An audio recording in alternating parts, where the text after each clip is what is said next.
Parang may pagkakamali po, sir. Kailangan naming ipalipat kayo ng upuan para bigyang daan ang isa sa aming VIP na pasahero, sabi ni Jessica, ang flight attendant. Bagamat magalang ang kanyang mga salita, may halong panlalait ang kanyang tono.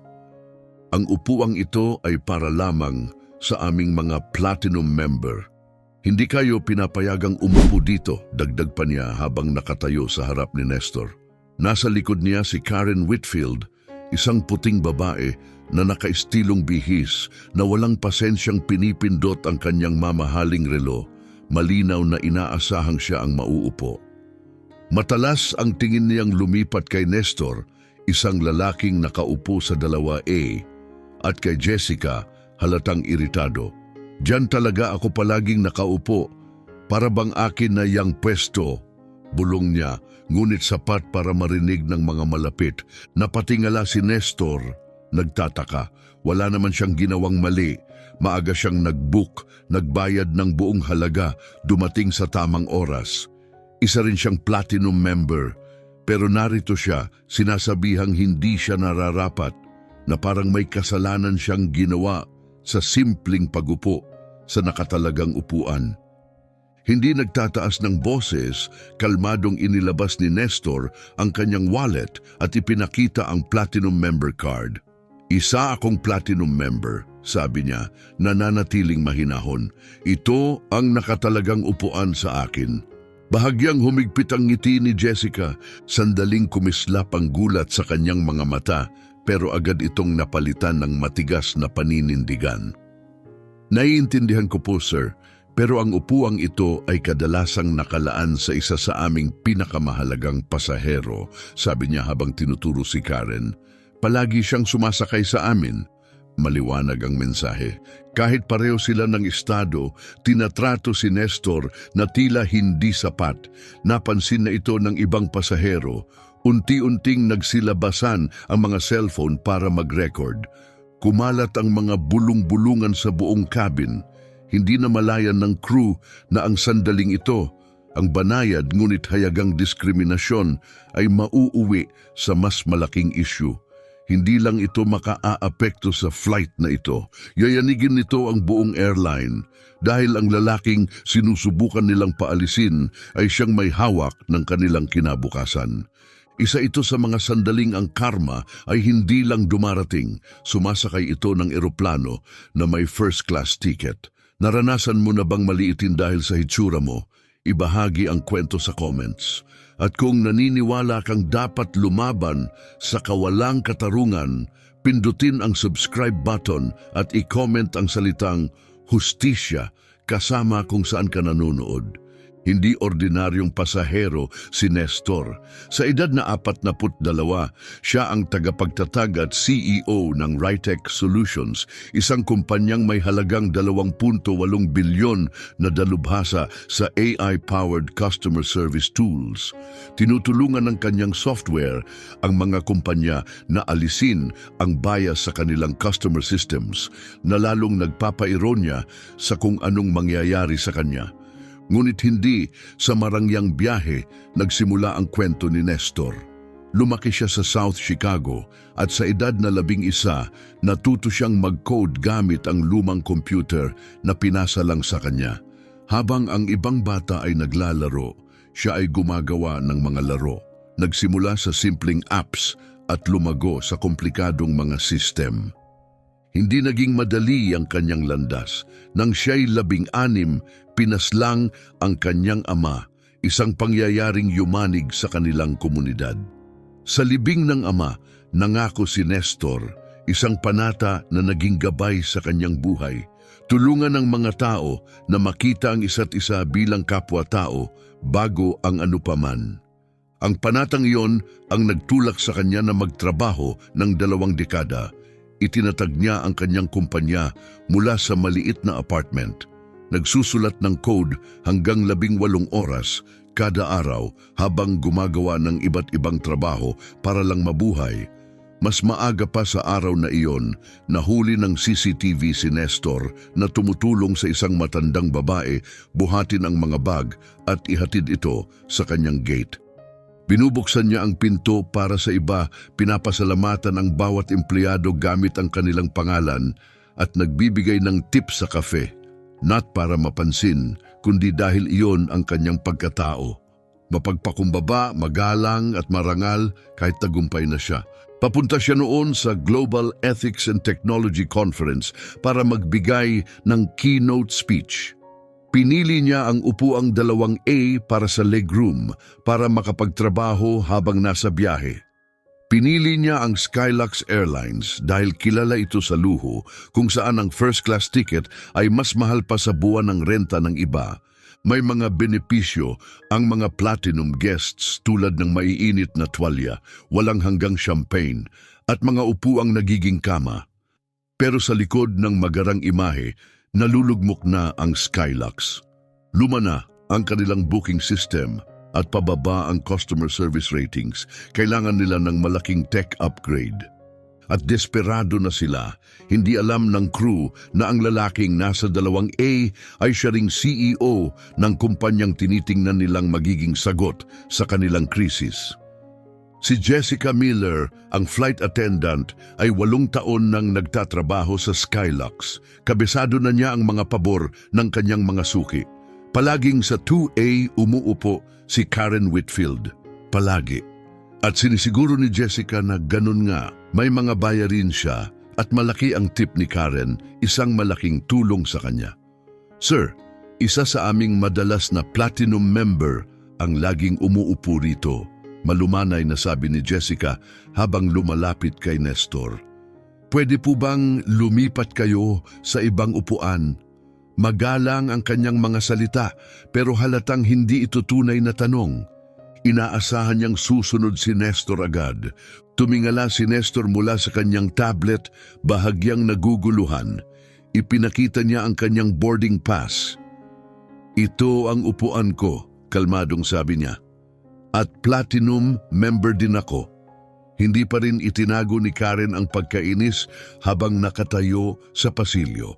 Maririnig siya ng mga malapit na pasahero. Diyan talaga ako palaging nakaupo sa rutang ito. Para na yang akin, palala na ang tensyon at ramdam ito ng lahat sa eroplano. Ilang mga pasahero na ang tumutok sa lumalalang tensyon.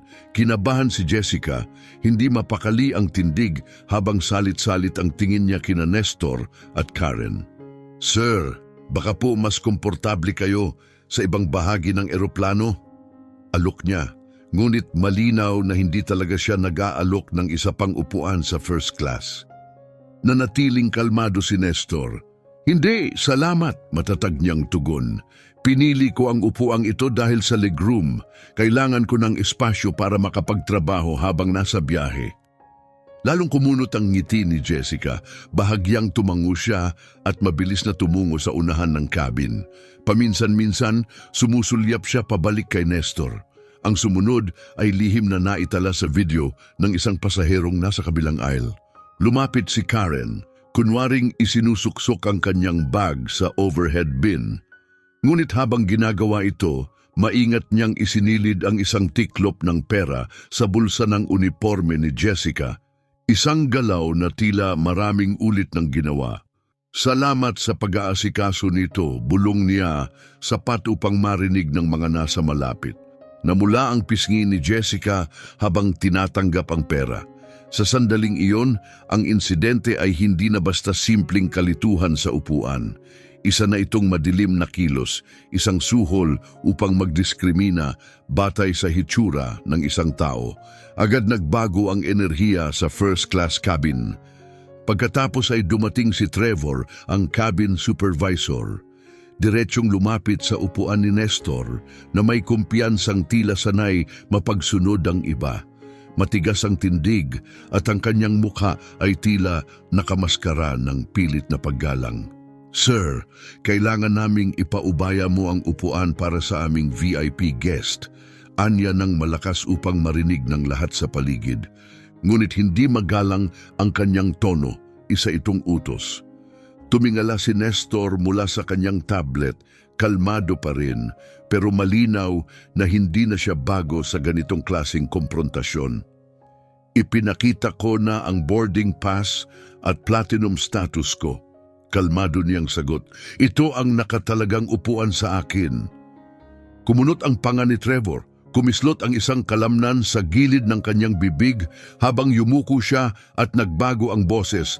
Naging matalim at may panlalait dahilan upang mailang ang ilang pasahero sa kanilang kinauupuan.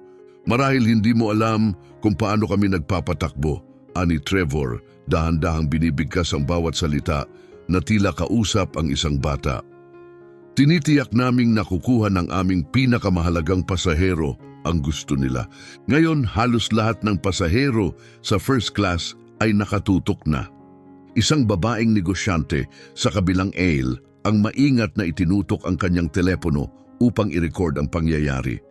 Ilang oras lang ang lilipas at ang mga video clip na ito'y sasabog sa internet, makakakuha ng milyon-milyong views. Nakatayo pa rin si Karen sa pasilyo, mahigpit na hawak ang kanyang designer bag, tila sinasadya ang bawat kilos. Tiningnan niya ang kanyang relo ng may kaartehan at malakas na napabuntong hininga na umalingaw-ngaw sa buong cabin. May mahalaga akong meeting pagkatapos naming lumapag, ani niya sa walang partikular na tao. Kailangan ko ang dati kong upuan. Nakakainis na ito. Pagkatapos ay may boses na narinig mula sa isang pasahero malapit kay Nestor. Hindi nga siya mukhang kayang bumili ng upuang yan, ibigay mo na. Namayani ang katahimikan, marahas at hindi makatarungan ang mga salitang iyon. Tila na-empower si Trevor sa komentong iyon at sa dramatikong kilos ni Karen. Yumuko siya palalo kay Nestor at kahit mahina ang kanyang boses, lahat ng nasa cabin ay malinaw na narinig ito sa katahimikan. Sir, pwede nating gawin ito sa madaliang paraan o sa mahirap. Ikaw ang pumili. Isa yung pagbabanta, walang duda, parang tumigil ang oras. Lahat ay naghihintay kung ano ang gagawin ni Nestor. Maraming tao, kung sila ang nasa ganong sitwasyon, ay baka umatras dahil sa hiya, pressure o takot. Pero hindi si Nestor Ricardozon. Relax pa rin ang kanyang postura. Hindi nagtataas ng boses, tumitig siya ng diretso kay Trevor. Hindi ako aalis. Ito ang upuan ko. 6 na salitang payak, walang galit pero may lakas at linaw. Namula ang mukha ni Trevor. Hindi na ito ayon sa kanyang inaasahan. Tumindig siya, inayos ang kanyang kurbata at tahimik na bumalik sa unahan ng eroplano. Kinuha niya ang cabin phone at nagsalita ng nakatalikod. Hindi man marinig ang kanyang mga salita, ang tensyon sa kanyang katawan ay sapat na. May malinaw ng guhit na nabuo. Ang dapat sana'y isang normal na biyahe ay unti-unti nang nagiging di malilimutang pangyayari para sa lahat ng sakay. Mabigat ang atmosfera, nagtitinginan ang mga pasahero. May ilan na mabilis na nagtatype sa kanilang mga telepono habang ang iba na may nanonood lang, gulat na gulat. Bumalik si Nestor sa kanyang tablet, kalmadong nire-review ang slides para sa kanyang keynote speech. Sa panlabas, tila wala siyang iniinda pero walang nakakaalam kung ano ang tunay niyang nararamdaman. 5 minuto ang lumipas, bumukas ang pinto ng cockpit, lumabas si Captain James Sanchez. Neutral ang ekspresyon, kalmado, ngunit may autoridad na tila sanay sundin. Sinundan niya si Trevor sa aisle, nakasunod si Jessica halatang balisa, salit-salit ang tingin sa kapitan at kay Nestor. Ang presensya ng piloto ang nagsabi sa lahat, seryoso na ito, hindi na ito usapin ng upuan lang. Isa na itong opisyal na insidente. Huminto ang kapitan sa tabi ni Nestor na nanatiling nakaupo. Sir, naiintindihan kong may issue rito, panimula ng kapitan, kalmado, ngunit may diin ang boses. May pahintulot ang aking crew na baguhin ang upuan ng mga pasahero kung kinakailangan para mapanatili ang kaayusan at kaginhawaan. Tumingala si Nestor sa 3 staff ng airline na nakatayo sa harap niya. 3 nakatindig. Siya lang ang nakaupo. Napakalinaw ng power imbalance pero hindi na tinag si Nestor.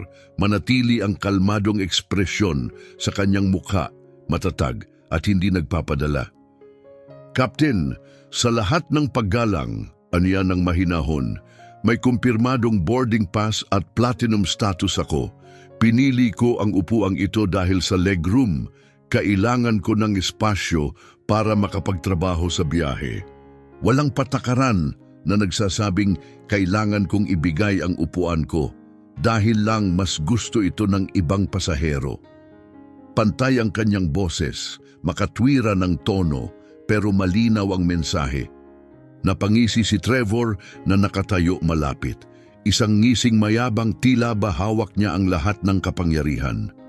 Kung patuloy kayong tumatangging makipagtulungan, matalim na sabat ni Trevor, mapipilitan kaming paalisin kayo sa eroplano.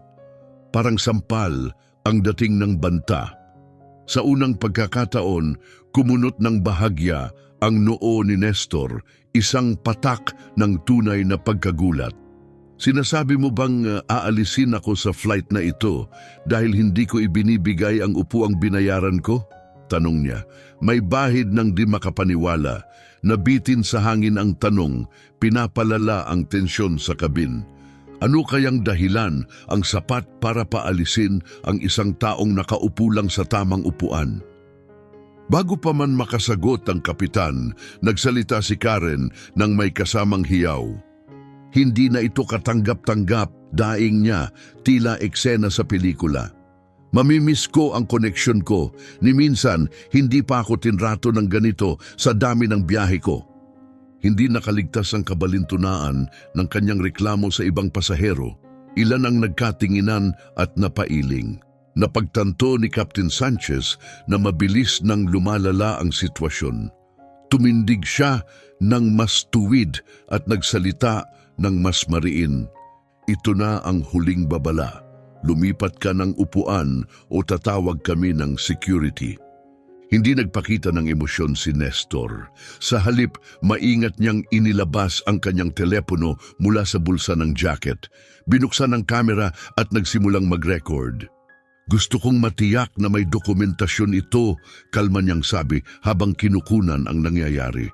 Ako'y binabantaan na paalisin sa flight dahil ayaw kong ibigay ang nakatalagang upuan sa akin sa ibang pasaherong gusto ito. Napalitan ng galit ang mukha ni Trevor. Hindi na niya mapigil ang sarili. Inabot niya ang telepono ni Nestor. Hindi ka pwedeng mag-record dito. Sigaw niya, muntik nang maagaw ito. Bahagyang umatras si Nestor, inilayo ang telepono. Sa totoo lang, sagot niya, walang federal na batas laban sa pag-record sa eroplano. Maliban na lang kung ito'y nakakasagabal sa gawain ng crew, pinoprotektahan ko lang ang sarili ko. Natahimik si Trevor. Umurong pero ang tingin niya'y lalong tumalim. Ano ang gagawin mo kung ikaw si Nestor? Maninindigan ka rin ba o susuko? Sabihin ang saloobin sa comments at huwag kalimutang mag-subscribe para sa mas maraming tunay na kwento tulad nito. I-type ang hustisya at ang iyong lokasyon kung ikaw ay laban sa diskriminasyon. Dumating na ang bigat ng mga yapak. 2 airport security officer ang pumasok sa eroplano. Tumahimik ang buong cabin. Pati ang karaniwang ugong ng eroplano ay tila naglaho habang lumalalim ang seryosong sandali. Dire-diretso silang naglakad sa aisle, sinundan ng itinuro ni Trevor at huminto sa harap ni Nestor. Lahat ng pasahero ay nanonood na ngayon. Nanatiling nakaupo si Nestor, tuwid ang likod, kalmado ang mata sa kabila ng malinaw na kawalang katarungan. Nasa kandungan pa rin niya ang phone, patuloy na nagre-record.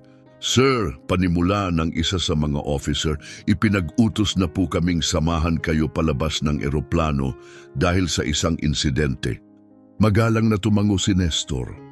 Maaari bang ipaliwanag niyo kung anong patakaran ang nilabag ko? Tanong niya.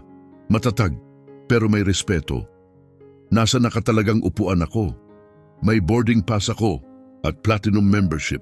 Nagkatinginan ng 2 officer, halatang hindi komportable. Alam na nila, wala namang ginawang mali si Nestor. Sir, sagot ng pangalawang officer, iniiwas ang sagot, pakikuha na lang po ang inyong gamit at sumama sa amin. Tumingin si Nestor, kay Captain Sanchez na nakatayo ilang talampakan ang layo kasama sina Trevor at Jessica. Inaalis ba ako dahil hindi ko ibinigay ang nakatalagang upuan ko sa ibang pasahero? Tanong niya, diretsyong bumiyak sa katahimikan. Inaalis ka namin dahil sa abala mong nilikha, sagot ni Captain Sanchez. Pero kahit siya, alam niyang hungkag ang dahilan. Kumalat ang bulungan sa cabin, isang matandang lalaki sa row 2 ang umiling. Isang batang babae sa likod ang napaluha. Lantad na lantad ang kawalang katarungan, nananatiling dignified si Nestor. Dahan-dahang isinara ang tablet case, isinilid ang notes sa briefcase at tumayo. Si Karen na tahimik na nanonood sa lahat ay ngumiti ng mayabang. Para sa kanya, nakuha na niya ang gusto, panalo siya. Hindi nga siya mukhang pang first class, may ibinulong mula sa likod. Pero wala naman siyang ginawang mali, sabi ng isa pang pasahero, malakas para marinig. Nire-record ko lahat ng ito, dagdag ng ikatlong boses. Pero tuloy pa rin ang pagpapaalis kay Nestor. Lumakad siya sa aisle, tuwid ang ulo, matikas ang tindig, matalim ang tingin, isang taong sanay sa kawalang katarungan at hindi nagpapadaig dito. At habang dumaraan siya sa tapat ni Trevor, may nangyari, isang bagay na magiging crucial evidence sa mga susunod na araw. Si Karen, akala'y walang nakatingin, ay palihim na muling nagsuksok ng pera sa bulsa ni Trevor. Salamat sa pag-aasikaso, bulong ni Karen kay Jessica, sapat ang lakas ng boses upang marinig ng maraming cellphone na tahimik nang nagre-record sa paligid. Dapat may standard ang first class. Tumimo sa hangin ang kanyang mga salita, puno ng yabang at pagkiling. Habang lumalabas si Nestor ng eroplano na may kasamang security, kalmado niyang inilabas muli ang kanyang telepono. Mabilis ang kanyang mga daliri habang nagtatype ng mensahe para sa kanyang Chief Operating Officer na si Elise. I was removed from the flight, but they definitely picked the wrong person to mess with. Karamihan sa mga tao sa kanyang posisyon ay siguradong mangangatal, magagalit o mahihiyang lubos. Pero si Nestor ay tahimik na nagdadala ng lakas ng isang taong sanay sa ganitong unos. Inilapit niya ang telepono sa tainga at nagsalita ng may tahimik ngunit matatag na tono. Sarah, si Nestor ito, tawagin ang legal team agad. Matatag at may autoridad ang kanyang boses. Kakapatalsik ko lang sa Skylux flight at malinaw na may diskriminasyong nangyari. Ang dalawang officer na nag-escort sa kanya ay nag-aalinlangan na. Ang dating tiwala sa kanilang katawan ay napalitan ng pagkalito. Isa sa kanila ay nagbabasa ng flight report sa tablet at lalong lumalim ang kunot sa noo habang binabasa ito. Lumapit ang officer kay Nestor. Sir, maingat niyang sabi, sa tingin ko po, parang may hindi pagkakaintindihan. Ayon sa report, kayo daw ay naging disruptive, pero di talaga tugma sa mga witness statements. Pinutol ni Nestor pansamantala ang tawag, tiningnan ang officer ng diretsahan. Tama ka, may hindi pagkakaintindihan pero hindi sa panig ko. Nasa tamang upuan ako, may ticket ako, platinum member ako.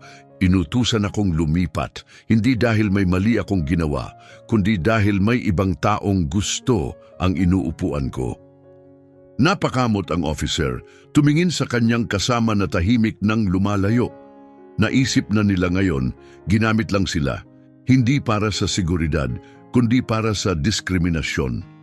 Pasensya na po sa abala, mahina niyang sabi bago tumalikod at sumunod sa kasama. Wala na ang kumpiyansa sa kanilang hakbang. Muling humarap si Nestor sa kanyang telepono, pinindot ang record sa voice memo at sinimulang idokumento lahat, bawat pag-uusap, bawat ekspresyon, bawat detalye ng nangyari sa eroplano. Sa sandaling iyon, may lumapit na isang batang babae, hawak ang carry-on sa isang kamay at cellphone sa kabila. Nakilala siya ni Nestor, naupo siya sa tapat niya sa first class. Pasensya na po, sir, sabi ng babae, bahagyang nanginginig ang boses. Bumaba ako ng eroplano kasi hindi ko kayang umupo doon at kunwaring ayos lang ang lahat. Ipinakita niya ang kanyang cellphone. Klarong-klaro ang video. Makikita rito hindi lamang ang mahinahong sagot ni Nestor, kundi maging ang eksaktong sandaling nag-abot si Karen ng pera kay Trevor. Malinaw na diskriminasyon ito, dagdag niya. Halos mabiyak sa emosyon ang tinig. Kailangan ninyo ito. Pakiusap, tanggapin nyo. Sa unang pagkakataon mula nang mapatalsik siya, lumambot ang mukha ni Nestor. Maraming salamat, tapat niyang sabi. Maaari itong maging susi sa lahat. Nagpalitan sila ng contact information. Ipinangako ng babae na ipapadala agad ang buong video at magtetestigo kung kinakailangan. Hindi pa niya alam noon, pero ang videong ito ang magiging viral na ebidensyang magpapabago ng lahat. Samantala, sa first class, ibang eksena ang nangyayari. Nakaupo na si Karen Whitfield sa upuan ni Nestor, kampanteng-kampante, habang inaabot ni Jessica ang isang baso ng champagne. Pasensya na po sa abala, Miss Whitfield, ani Jessica na parang matamis ang bawat salita. Sisiguraduhin naming perpekto ang natitira niyong biyahe. Sa likod ng gali, nagkatinginan sina Jessica at Trevor. Maingat na binuksan ni Trevor ang tiklop ng pera na inabot ni Karen, $200. Iyon ang halaga ng paglalagay sa kahihiyan sa isang lalaking ang tanging kasalanan ay umupo sa upuang kanyang binayaran. Nice bonus, bulong ni Trevor habang isinilid ito sa kanyang wallet. May mga pasahero talagang marunong magpasalamat, pero hindi nila alam na ang bonus na iyon ay magiging pinakamahal na pagkakamali ng kanilang buhay. Maya-maya lang, tumawag ang headquarters. May emergency internal meeting. Isang staff mula sa airline administration ang nasa linya at ang kanyang tono ay seryoso. May malaki kayong pagkakamali, isang pagkakamaling maaaring ikawala ninyo ng trabaho. Namutla sina Trevor, Jessica at Karen habang nagtitigan sa gitna ng kaba. Ang kontrol na hawak nila kanina ay biglang nawala. May isang bagay na nagbago. Sino nga ba talaga ang pasaherong pinaalis nila? Sa top floor ng Skylux Airlines headquarters, si CEO Ricardo Sanchez ay abala sa pagbasa ng financial reports nang tumawag ang PR team. Tumunog ang kanyang telepono, internal line. Sir, may malaking isyong nangyayari ngayon. Ani Janet, ang PR director, bakas ang tensyon sa tinig. Janet, araw-araw may pasaherong pinapaalis sa eroplano. Maglabas lang ng standard press release, sagot ni Sanchez. Hindi man lang iniwan ang ginagawa. Sir, singit ni Janet, mas matindi na ang tono. Iba ito. Paano? Tanong niya kalahating nakikinig. Ang pasahero ay hindi naman naging magulo. Isa siyang lalaking nasa first class. Tinanggal dahil ayaw ibigay ang kanyang upuan sa isang puting babae. Kumakalat na ang video at makikita roon ang crew na tumatanggap ng pera bago at pagkatapos ng insidente. Namutla ang mukha ni Ricardo Sanchez habang unti-unting lumulubog sa kanya ang bigat ng sitwasyon. Ipadala mo sa akin ang video. Ngayon na, utos niya. Tahimik niyang pinanood ang footage sa monitor, ang pagbibigay ng pera ni Karen sa flight attendant, ang pananatiling dignified ni Nestor habang siya'y tinatanggal sa upuan, at ang hayagang diskriminasyon na ginanap sa harap ng milyong-milyong nanonood. Mula sa pagkabahala, ang ekspresyon ni Sanchez ay naging lubos na pagkasindak. Isa itong malaking sakuna, bulong niya. Alam ba natin kung sino siya? Tahimik muna bago nagsalita ang PR director. Opo sir, ayon sa passenger manifest, ang pangalan niya ay Nestor Ricardoson. Napako si Sanchez. Anong sabi mo, Nestor Ricardoson? Halos pabulong niyang tanong. Opo sir, may kahulugan ba yon sa inyo? Sumandal si Sanchez sa kanyang upuan, tumingala sa kisame habang tumama sa kanya ang biglaang realidad. Si Nestor Ricardoson, ang tagapagtatag at CEO ng Right Tech Solutions, sabi niya ng mabagal. Ang kumpanyang sinusuyo natin para sa $50 milyong na partnership. At sila rin ang tahimik na bumibili ng shares ng Skylux nitong nakaraang 2 taon. Samantala, sa isang tahimik na VIP lounge sa kabilang dako ng lungsod, Si Nestor ay ngayon ay napapaligiran na ng kanyang executive team. Dumating ang COO niyang si Elise Thompson, makalipas lang ang 20 minuto ng kanyang mensahe, kasama ang kanilang top attorney at head of communications. Bukas ang mga laptop, tumutunog ang mga telepono, makapal ang tensyon sa hangin. Lumagpas na sa 2 milyon ang views ng video. Anunsyo ng communications lead, ipinapakita ang live feed sa laptop. Mabilis itong kumakalat, sinimulan na rin ito ng mga media outlets. Nagkatinginan si Nestor at Elise, may dalang kahulugan ang tinginan, batid ang mga pinagdaanang laban. Hindi nila alam na iniimbestigahan na natin ang internal culture nila para sa partnership, ani Elise. Punong-puno ng ironiya ang tinig. Ngayon, nakita na natin ang totoong Skylux. Balik sa Skylux HQ, kaguluhan na ang nangingibabaw. Crisis response screens ang pumuno sa mga pader. Trending nationwide ang hashtag Skylux Discrimination. Mahigit 5 milyong views na ang video. Nagre-repost na ang mga celebrity at influencer gamit ang hashtag na #JusticeForNestor. Sa executive boardroom, nananatiling tensyonado ang mga senior leaders sa paligid ni Ricardo Sanchez. Biglang dumating ang kanyang assistant, dala ang isang cellphone. "Sir, galing sa opisina ni Nestor Ricardozon. Konektado na siya." Tumahimik ang buong kwarto.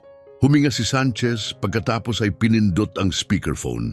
"Mr. Ricardozon," panimulan niya, pilit na may diplomatikong tono, "gusto kong personal na humingi ng paumanhin sa hindi katanggap-tanggap na insidente ngayong umaga. Hindi ito kinakatawa ng aming kumpanya." Ngunit bago siya makatapos, biglang nagsalita ang CFO, nanlalaki ang mata. "Sandali, yung Nestor Ricardozon, yung tech CEO?" Tumango si Sanchez, mabigat ang mukha. Pagkatapos narinig na ang boses ni Nestor, kalma, matatag.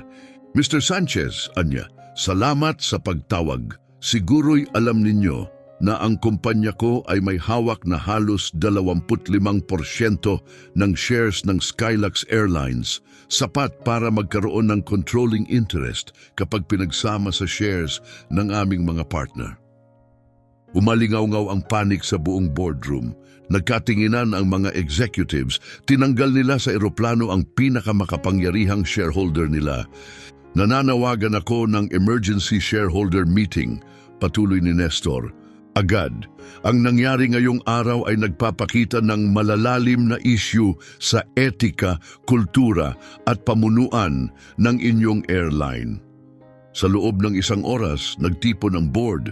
May ilang naka-golf attire pa, iba'y dumating galing sa personal na lakad. Ramdam ang bigat ng pagkakataon. Pagpasok ni Nestor, tumigil ang lahat. Tumahimik ang bulungan, lahat ng ulo'y lumingon. Dumating si Nestor ng may autoridad, nakasuot pa rin ng parehong suit mula sa eroplano. Isang tahimik, ngunit makapangyarihang paalala. Kasunod niya si Elise, ang legal counsel, at 2 pang executive. Wala silang dala para sa damage control, dumating sila para sa pagbabago. Pinadilim ni Sanchez ang ilaw at pinaandar ang video sa malaking screen. Tahimik na pinanood ng buong silid ang bawat detalye. Ang panlalait ni Jessica, ang mapanghamong tono ni Trevor, ang mahihinang dahilan ng kapitan, at higit sa lahat ang eksenang nagpapakitang tumanggap sila ng pera 2 beses. Pagkatapos ng video, bumaon ang katahimikan. Walang makatingin ng diretsyo kay Nestor. Naglinis ng lalamunan si Sanchez. "Mr. Ricardozon, sa ngalan ng kumpanya, malalim kaming humihingi ng paumanhin. Hindi po ito ang aming pagkatao. Hindi ako narito para sa mga paumanhin," putol ni Nestor. Kontrolado ang boses pero hindi naguurong. Parang dumaan ang shockwave sa silid. Nag-ayos ng upo ang mga board member. Hindi ito malulutas ng pahayag ng pampublikong relasyon lang. Bilang pinakamalaking individual na shareholder, may 2 akong sasabihin, isang desisyon, isang kahilingan.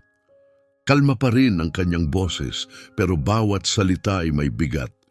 Una, Lahat ng sangkot sa insidente, sina Trevor, Jessica at ang kapitan, ay dapat tanggalin, epektibo agad. Namutla ang ilang executive. Ikalawa, formal ko nang binabawi ang mungkahing partnership sa pagitan ng Right Tech Solutions at Skylux Airlines. Napatingin si Sanchez sa board, naghahanap ng suporta, pero malinaw, tapos na ang usapan. Hindi na ito negosasyon. Mr. Ricardo Son, nauunawaan namin ang inyong pagkadismaya, maingat na panimula ni Sanchez. Pero baka maaari nating pag-usapan ang pansamantalang suspensyon.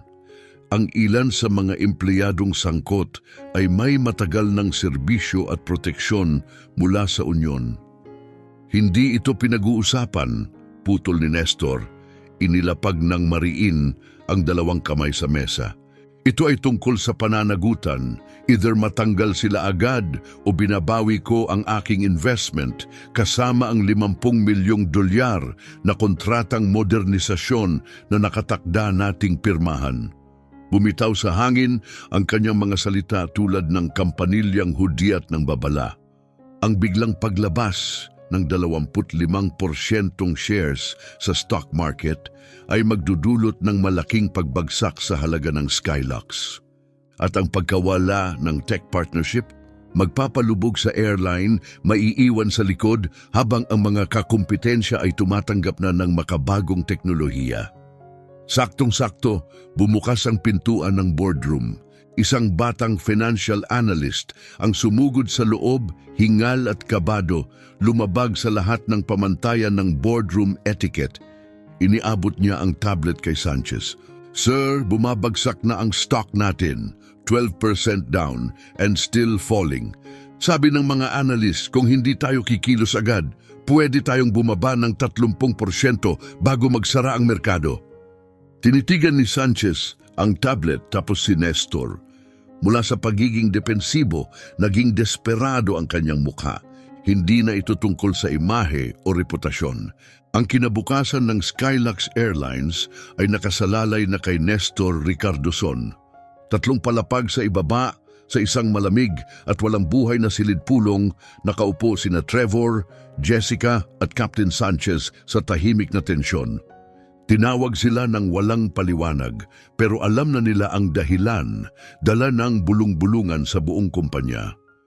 Eksaktong 4:30 ng hapon, pumasok ang HR Director, kasama ang legal counsel ng kumpanya at 2 security officer na tumayo sa may pinto. Ang presensya ng security ay malinaw. Ito ay pinal. Diretso na ako, sabi ng HR Director, inilapag ang 3 folder sa mesa. Simula ngayon, epektibong itinitigil ang inyong employment sa Skylux Airlines. Parang palasong tumama ang mga salita. Napasinghap si Jessica, tinakpan ng bibig, namilipit sa galit ang mukha ni Trevor. Si Captain Sanchez ay napapikit, tila nilamon ng bigat ng araw. Naunang nagsalita si Trevor, puno ng pagkontra. Sumusunod lang kami sa protocol. Yung pasahero ang naging sagabal sa boarding process. Tahimik na ibinalik ng HR Director ang kanyang laptop. Pinatugtog niya ang video, ang parehong footage na napanood na ng milyon-milyong tao. Ipinakita nito ang aroganteng tono ni Trevor, ang pagkatakot ni Jessica at ang kahina-hinang rason ng kapitan. At ang sandaling winasak ang anumang depensa, ang pag-abot ni Karen ng pera kay Trevor at ang kanyang mga salitang standards na umalingaw-ngaw sa silid. Ang pagtanggap ba ng pera mula sa pasahero upang saktan ang isa pa, bahagi ba yan ng procedure natin? Malamig na tanong ng HR Director. Bumagsak ang emosyon ni Jessica, napaiyak siya. Nagkamali kami, bulong niya. Alam kong mali pero hindi ko napigilan. Si Captain Sanchez, dating matatag sa ere, ay halatang nanginginig na. Nagtiwala ako sa hatol ng crew ko, mahinang sabi. Hindi ko nakita ang simula ng insidente. Bigo kayong lahat sa inyong tungkulin. Hindi lang sa kumpanyang ito, kundi sa mga pangunahing prinsipyo ng dignidad at katarungan. Ang taong inalis ninyo, siya si Nestor Ricardo Son, CEO ng RightTech at pinakamalaking pribadong shareholder ng Skylux. Tumama ang pagkabigla na parang ikalawang suntok. Umiiyak na si Jessica, namumutla na si Trevor. Kayo'y sasamahan ng security para kunin ang inyong gamit at lumabas sa gusali. Makakatanggap kayo ng 2 linggong severance na sobrang mapagbigay kung tutuusin sa mga nangyari. Habang inaakay silang palabas, wala ni isa sa kanila ang makatingin sa ibang tao. Ngayon, sila naman ang dumaranas ng pinagdaanan ni Nestor, ang hiya ng matahimik na pag-alis sa harap ng lahat. Napakatindi at napakasimetrikal ng pangyayari. Samantala sa Skylux Main Auditorium, daang-daang empleyado ang nagtipon para sa isang company-wide announcement. Tahimik at mabigat ang atmosfera. Nasa entablado si Ricardo Sanchez kasama si Nestor Ricardoson at ang kanyang executive team. Ngayong umaga nabigo ang Skylux Airlines sa isa sa ating mga pasahero. Malalim ang pagkabigong yon. At hindi ito iisang insidente lang. Ipinakita nito ang sistematikong problema na kailangang harapin ngayon at buong buo. Umatras si Sanchez sa gilid ng entablado. Ipinasa ang mikropono kay Nestor. Magpapatupad tayo ng agarang reforma, pagpapatuloy ni Sanchez. Bawat empleyado ng Skylux, anuman ang posisyon, ay dadaan sa intensive bias at ethics training bago makabalik sa trabaho. Tumigil siya saglit para bigyang diin ang susunod. Ang training na ito ay dinevelop ng RightTech Solutions at magiging permanenteng bahagi na ng onboarding at professional development ng buong kumpanya. May mga bulong-bulungan sa auditorium. Ang saklaw ng pagbabagong ito ay malawak, milyon-milyong halaga para sa training, pansamantalang operasyon at kabuuang pagbabago sa kultura ng kumpanya. Lumapit si Nestor sa mikropono. Klaro at matatag ang kanyang tinig. Hindi ito basta talumpati, ito ay isang pagharap sa katotohanan. Hindi lang ito tungkol sa pagpaparusa sa mga individual, paliwanag ni Nestor sa harap ng nakatinging karamihan. Ito ay tungkol sa pagbabago ng buong kultura ninyo. Tumigil siya saglit, pinatining ang bigat ng mensahe. Ang nangyari sa akin ngayong araw ay magiging kasing mali kahit ako ay isang guro, nurse o estudyanteng gustong makauwi. Ang pagiging shareholder ko ang hindi dahilan kung bakit ito hindi katanggap-tanggap. Mali ito sa kahit anong sitwasyon. Tahimik ang buong silid. Maraming empleyado ang tumango. Ang ilan ay napayuko, nahihiya sa nangyari sa ilalim ng pangalang Skylux. At dumating ang sandaling yayanig sa buong industriya. Simula bukas, anunsyo ng CEO, ititigil ng Skylux Airlines ang lahat ng biyahe, lahat ng ruta, lahat ng serbisyo ay hihinto sa loob ng 48 oras upang ang bawat empleyado ay makalahok sa mandatory bias at ethics training. Napuno ng paghinga ng gulat ang auditorium sa mundo ng aviation kung saan ang ilang minutong delay ay katumbas ng libu-libong dolyar, ang isang buong 48 oras na suspensyon ay walang kapantay. Malaki ang magiging kabawasan sa kita, pero ang simbolikong halaga walang katumbas. Mula sa entablado, pinanood ni Nestor ang crowd. May mga gulat, may mga halatang nakahinga ng maluwag. At marami ang unti-unting nauunawaan ang tunay na bigat ng pagbabagong ito. Sa unang pagkakataon, hindi lang nagsasalita ang Skylux tungkol sa pagbabago. Ipinapakita nila ito. Sa mga sumunod na linggo, nagsimula ang pinakamalawak na pagbabago sa 30 taong kasaysayan ng Skylux. Ginawang mga training center ang ilang opisina. Binago ang flight rotations para masigurong lahat mula sa baggage handlers hanggang senior executives ay makakadalo sa programa. Pero hindi ito karaniwang corporate training. Ang programang ito na binuo ng RightTech's behavioral experts at AI engineers ay immersive, nakakapag-isip, at sa ilang bahagi masakit sa konsensiya. Sinabak ang mga empleyado sa mga simulasyon na nagpapakita ng kanilang implicit biases, mga paniniwalang hindi nila alam ay dala nila. Si Nestor mismo ang dumalo sa ilang sesyon, humaharap sa mga silid na puno ng mga nagdududang mata. Ito ang pagkakataon yung maging bahagi ng solusyon, sabi niya. Ang nangyari sa akin ay araw-araw na nangyayari sa ibang tao, mga taong walang boses o plataporma. Tiyakin nating ito na ang simula ng pagbabago. Para sa maraming empleyado, ang presensya ni Nestor ay mulat. Ang dating corporate crisis ay naging tunay na kwento ng tao. Ang layunin niya ay hindi paghihiganti, kundi pagkabuo. Samantala, ang epekto sa labas ng Skylux ay patuloy. Si Trevor sa kanyang apartment napapaligiran ng rejection emails. We're moving in another direction. Pero ang totoo, ayaw siyang i-hire dahil sa video. Si Jessica ganun din. Isang promising interview ang nauwi sa biglang pagtigil. Ikaw ba yung flight attendant na yon? Si Captain Sanchez na may 3 dekadang karanasan, hindi na makahanap ng trabaho kahit sa entry-level roles. Ang kanyang buong karera nabura sa ilang minutong katahimikan. At si Karen Whitfield, habang buhay ng band sa Skylux Airlines. Tinawag na Airline Karen sa social media. Sinuspin din ng employer. Tumalikod ang mga kaibigan, napanood niya walang magawa habang gumuho ang kanyang mundo. Pero sa loob ng Skylux, nagsimula ang tunay na pagbabagong may kabuluhan. Bagong anti-discrimination policies ang inilabas. Malinaw na mga proseso para sa seat conflicts ang nilikha. Whistleblower protections ay ipinatupad para ligtas ang sino mang magsusumbong ng misconduct.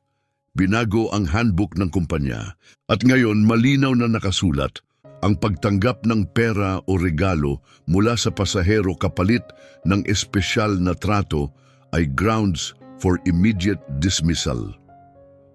Napansin agad ng mga pasahero ang pagbabago. Sa mga terminal at gate sa buong bansa, ini-interview ng mga reporter ang travelers. Iba na ang crew ngayon, ani ng isang frequent flyer. Dati parang may mga pasaherong mas pinapaboran batay sa itsura o pananamit. Nagka-problema ako sa upuan, dagdag ng isa. Pero kung paano nila hinandle, magalang, malinaw, walang pinababa ang tingin. Totoo sa kanyang sinabi, unti-unting nag-reinvest si Nestor habang unti-unting pinapatunayan ng Skylux ang pagbabago. Lahat ay nabe-verify ng third-party auditors. Unti-unti, umaakyat muli ang stock ng Skylux. Maingat, dahan-dahan. Pero tiyak, nagbago rin ang hiring strategy ng kumpanya. Mas pinahalagahan ang inclusion at representation kaysa sa metrics lang. Hindi lang sila nag-check ng boxes, bumubuo sila ng mas makatarungan. Hindi naging perpekto ang transformation. Walang tunay na pagbabago ang perpekto, pero ito ay totoo at nangyayari.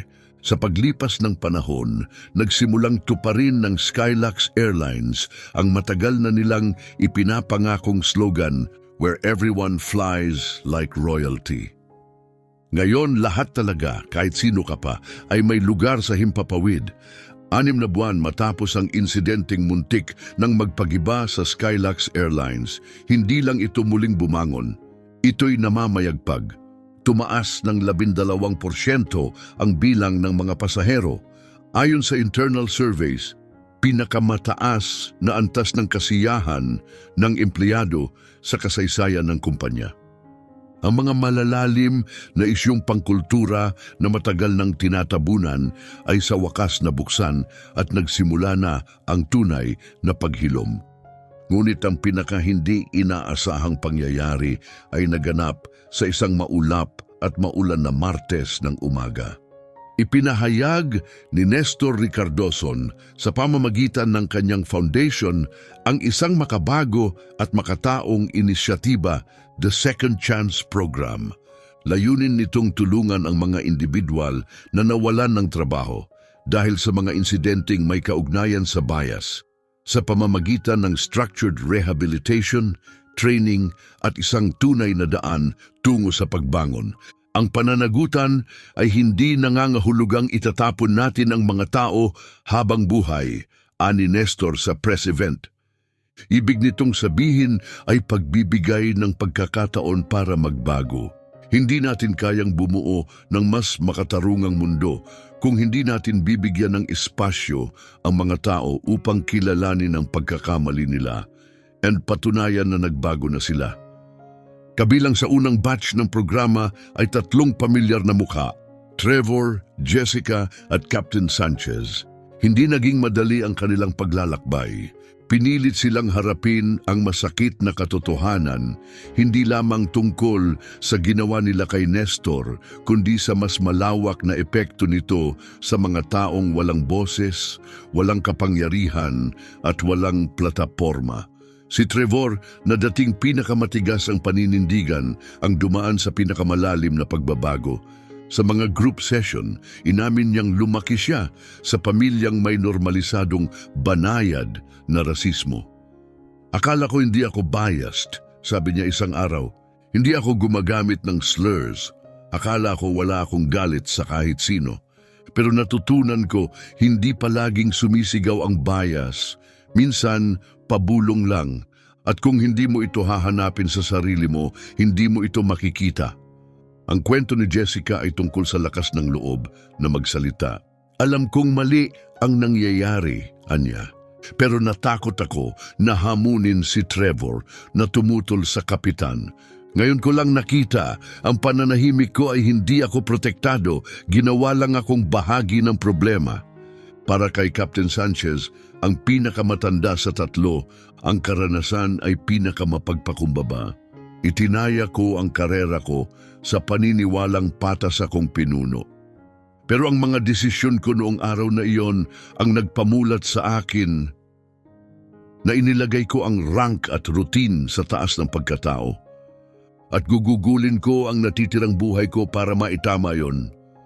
Bit-bit ang kanilang second chance certificates. Nagsimula sina Trevor at Jessica na mag-apply muli sa entry-level jobs sa mas maliliit na airline. Ngayon, hindi na nila tinatago ang kanilang kwento, hindi bilang palusot, kundi bilang patunay ng kanilang pagbabalik loob. Si Jessica ang unang natanggap sa ground crew ng isang regional airline. Maliit ang sahod, mas mabigat ang trabaho, pero ito ay pagkakataong akala niya'y di na darating. Kasunod si Trevor na nagsimula bilang baggage handler. Mahirap, pawis, pero tapat. Ito ang daan pabalik. Si Captain Sanchez, hindi na niya muling nakuha ang prangkisang lumipad, pero natagpuan niya ang panibagong layunin bilang guro sa Second Chance Program, tinutulungan ng iba na iwasan ang parehong pagkakamali. At ang Skylax, ang pagbabago ay tunay. At napapatunayan, independent audits ang nagkumpirma ng sinasabi na ng mga pasahero, malaki ang in-improve ng serbisyo. Sa unang pagkakataon sa industriya, Hispanic at Middle Eastern passengers ay nag-ulat ng satisfaction level na katumbas o mas mataas pa kaysa sa white passengers. Isang milestone ng equity na noon ay di pa nararating. Sa isang tahimik na opisina sa Skylax HQ, magkatapat sa mesa sina Nestor at Ricardo Sanchez, binabasa ang 6-month impact report. May tunay na pagbabago na kayong nagawa, ani Nestor, habang isinara ang file, at karapat dapat itong kilalanin. Huminga ng malalim si Sanchez, tila nabawasan ng bigat na matagal niyang pasan. Hindi ito naging madali, aminado niya. Pero kailangan. Ang nangyari sa iyo ang pumilit sa aming harapin ang mga bagay na matagal na naming pinikitang mata. Ganon talaga ang pagbabago, tugon ni Nestor. Hindi yan dumarating na komportable.